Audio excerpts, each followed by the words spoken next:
ಜಾಸ್ತಿ ನಾನು ಮಾತಾಡಿರೋದಂದ್ರೆ ಬರೀ ನಿನ್ ಜೊತೆ. Hello mister Vinay Gowda. ನನಗೆ ನಾನೇ ನೋಡ್ಕೊಂಡಾಗ ಮನಸ್ಸಲ್ಲಿ ಚುಚ್ಚುತ್ತೆ ಕೆಲವು ವಿಚಾರಗಳು. ಯಾರ ಜೊತೆಗಿಲ್ದಿದ್ದಾಗ ನೀನಿತ್ಯ. ಬಿಗ್ ಬಾಸ್ ಕನ್ನಡ ಸೀಸನ್ 10 ಫಿನಾಲೆಗೆ ನೀನು ಕೆಲವೇ ದಿನಗಳು ಬಾಕಿ ಉಳಿದಿದೆ.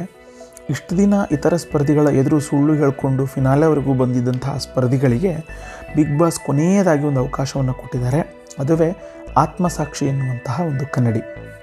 ಹೌದು, ಬಿಗ್ ಬಾಸ್ ಆತ್ಮಸಾಕ್ಷಿ ಎನ್ನುವಂತಹ ಒಂದು ಕನ್ನಡಿ ಮುಂದೆ ಒಬ್ಬಂಟಿಯಾಗಿ ಸ್ಪರ್ಧಾಳುಗಳನ್ನು ನಿಲ್ಲಿಸಿದ್ದಾರೆ. ಈ ವೇಳೆ ಬಿಗ್ ಬಾಸ್ ಮನೆಯೊಳಗೆ ಇಷ್ಟು ದಿನ ತಾವು ಇದ್ದಿದ್ದ ರೀತಿ, ಆಟ ಆಡಿದ್ದ ರೀತಿ, ಜೊತೆಗೆ ಇತರ ಸ್ಪರ್ಧಾಳುಗಳಿಗೆ ಸುಳ್ಳು ಹೇಳಿ ಬಂದಿದ್ದರೆ ಅದಕ್ಕೆ ಒಂದು ಕ್ಷಮೆ ಕೇಳುವಂಥ ಒಂದು ಅವಕಾಶವನ್ನು ಕೊಟ್ಟಿದ್ದಾರೆ. ಬಿಗ್ ಬಾಸ್ ಕೊಟ್ಟಂತಹ ಅವಕಾಶವನ್ನು ಸಮರ್ಪಕವಾಗಿ ಬಳಕೆ ಮಾಡಿಕೊಂಡಿರುವಂತಹ ಸ್ಪರ್ಧಾಳುಗಳು ಆತ್ಮಸಾಕ್ಷಿ ಎನ್ನುವಂತಹ ಒಂದು ಕನ್ನಡಿಯ ಮುಂದೆ ತಮ್ಮನ್ನು ತಾವು ನೋಡಿಕೊಂಡಾಗ ಅವರ ನಿಜ ಬಣ್ಣ ಬಯಲಿಗೆ ಬಂದಿದೆ. ಇಷ್ಟು ದಿನ ಜಗತ್ತಿನೆದುರು ಸಾಕಷ್ಟು ಸುಳ್ಳುಗಳನ್ನು ಹೇಳಿ ತಮ್ಮನ್ನು ತಾವು ಬೇರೆ ಏನೋ ಆಗಿ ಪ್ರೊಜೆಕ್ಟ್ ಮಾಡಿಕೊಂಡು ನಾಟಕ ಆಡ್ತಾ ಇದ್ದವರು ಇವತ್ತು ಕನ್ನಡಿಯ ಮುಂದೆ ಸಂಪೂರ್ಣವಾಗಿ ಬೆತ್ತಲಾಗಿದ್ದಾರೆ ಅಂತ ಹೇಳಿದರೆ ತಪ್ಪಾಗೋದಿಲ್ಲ. ಆತ್ಮಸಾಕ್ಷಿ ಎನ್ನುವಂಥ ಒಂದು ಕನ್ನಡಿ ಎದುರುಗಡೆ ನಿಂತಾಗ ಅಲ್ಲಿ ಕೇವಲ ಅವರು ಮತ್ತು ಅವರ ಆತ್ಮಸಾಕ್ಷಿ ಎನ್ನುವಂಥ ಒಂದು ಕನ್ನಡಿಯನ್ನು ಬಿಟ್ಟರೆ ಬೇರೆ ಯಾವುದೇ ರೀತಿಯಾದಂಥ ಒಂದು ಜೈಕಾರ ಇರೋದಿಲ್ಲ, ಹೊಗಳಿಕೆ ಇರೋದಿಲ್ಲ, ತೆಗಳಿಕೆ ಇರೋದಿಲ್ಲ. ತಮ್ಮೊಳಗಿದ್ದ ನಿಜವಾದ ಚಿತ್ರ ಈ ಸಂದರ್ಭದಲ್ಲಿ ಆಚೆ ಬಂದಿದೆ. ಆತ್ಮಸಾಕ್ಷಿ ಎನ್ನುವಂಥ ಒಂದು ಕನ್ನಡಿ ಅವ್ರ ಮುಂದೆ ನಿಂತಾಗ ಅವ್ರಿಗೆ ಕಾಣಿಸೋದು ಹೊರ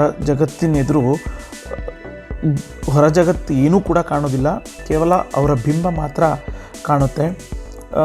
ಒಂದು ವೇಳೆ ಅವರು ಇಷ್ಟು ದಿನ ಅಪ್ರಾಮಾಣಿಕವಾಗಿ ಅಲ್ಲೇನಾದ್ರು ಬಿಗ್ ಬಾಸ್ ಮನೆ ಒಳಗಡೆ ಇದ್ದರೆ ಆ ಒಂದು ಅಪ್ರಾಮಾಣಿಕತೆ ಎನ್ನುವಂತಹ ಮುಳ್ಳು ಅವರನ್ನು ಚುಚ್ಚುತ್ತೆ. ಒಂದು ವೇಳೆ ಅವರೇನಾದ್ರು ಪ್ರಾಮಾಣಿಕವಾಗಿ ನಡ್ಕೊಂಡಿದ್ದರೆ ಅದು ಅವರಿಗೆ ಹೂವಂತೆ ಕಾಣುತ್ತೆ ಅನ್ನುವಂತಹ ಒಂದು ಅರ್ಥ ಬರುವಂಥ ರೀತಿಯಲ್ಲಿ ಇವತ್ತು ಬಿಗ್ ಬಾಸ್ ಒಂದು ಟಾಸ್ಕನ್ನು ಕೊಟ್ಟಿದ್ದಾರೆ.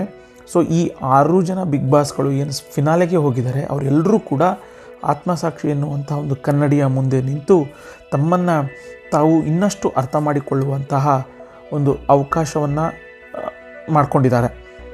ಸೊ ಈ ಒಂದು ಆತ್ಮಸಾಕ್ಷಿ ಎನ್ನುವಂಥ ಒಂದು ಕನ್ನಡಿಯ ಮುಂದೆ ಬಿಗ್ ಬಾಸ್ ಬಿಡುಗಡೆ ಮಾಡಿರುವಂಥ ಒಂದು ಪ್ರೋಮೋದಲ್ಲಿ ವಿನಯ್ ಗೌಡ ಮೊದಲು ಹೋಗ್ತಾರೆ. ಅಲ್ಲಿ ಆ ಕನ್ನಡಿಯ ಮುಂದೆ ನಿಂತು ಹಲೋ ಮಿಸ್ಟರ್ ವಿನಯ್ ಗೌಡ ಅಂಥೇಳಿ ತಮ್ಮನ್ನು ತಾವು ಕರೆದುಕೊಳ್ತಾರೆ.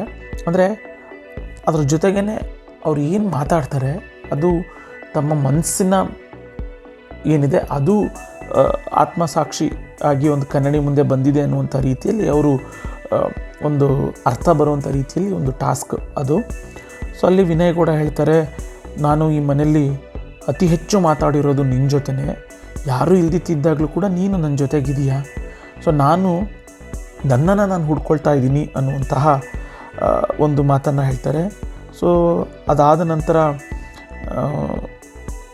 ಪ್ರತಾಪ್ ಕೂಡ ಓಪನ್ ಅಪ್ ಆಗ್ತಾರೆ. ನನ್ನನ್ನು ನಾನು ನೋಡ್ಕೊಂಡಾಗ ಕೆಲವು ಸಂಗತಿಗಳು ಮನಸ್ಸಲ್ಲಿ ಚುಚ್ಚುತ್ತೆ ಅನ್ನುವಂತಹ ಒಂದು ಮಾತನ್ನು ಹೇಳ್ತಾರೆ. ಅಂದರೆ ಎಲ್ಲೋ ಒಂದು ಕಡೆ ಬಿಗ್ ಬಾಸ್ ಮನೆಯ ಒಳಗಡೆ ಪ್ರತಾಪಾಗಿ ಇಲ್ಲವೇನೋ ಅನ್ನುವಂತಹ ಒಂದು ಅರ್ಥ ಕೊಡುತ್ತೆ.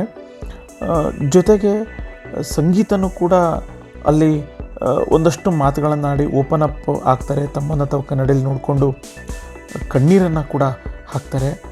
ಸೊ ಇವತ್ತಿನ ಎಪಿಸೋಡ್ನಲ್ಲಿ ಬಿಗ್ ಬಾಸ್ನ 6 ಸ್ಪರ್ಧಾಳುಗಳು ಆತ್ಮಸಾಕ್ಷಿ ಎನ್ನುವಂಥ ಒಂದು ಕನ್ನಡಿಯ ಮುಂದೆ ನಿಂತು ಯಾವೆಲ್ಲ ವಿಚಾರಗಳನ್ನು ಮೆಲುಕು ಹಾಕ್ಕೊಳ್ತಾರೆ, ಜೊತೆಗೆ ತಮ್ಮನ್ನು ತಾವು ಯಾವ ರೀತಿಯಾಗಿ ಕಂಡುಕೊಂಡಿದ್ದಾರೆ ಎಲ್ಲದೂ ಕೂಡ ಇವತ್ತಿನ ಎಪಿಸೋಡ್ನಲ್ಲಿ ಬಯಲಾಗುತ್ತೆ. ವೀಕ್ಷಕರೇ, ಇವತ್ತಿನ ಬಿಗ್ ಬಾಸ್ನ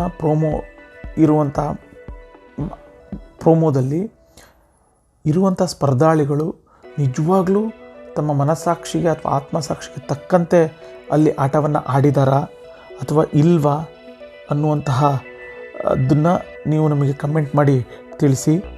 ಜೊತೆಗೆ ನೀವು ಇನ್ನೂ ಕೂಡ ನಮ್ಮ ಯೂಟ್ಯೂಬ್ ಚಾನಲನ್ನು ಸಬ್ಸ್ಕ್ರೈಬ್ ಮಾಡಲಿಲ್ಲ ಅಂದರೆ ಸಬ್ಸ್ಕ್ರೈಬ್ ಮಾಡಿ, ಜೊತೆಗೆ ಬೆಲ್ ಐಕಾನನ್ನು ಕೂಡ ಒತ್ತಿ. ನಮಸ್ಕಾರ.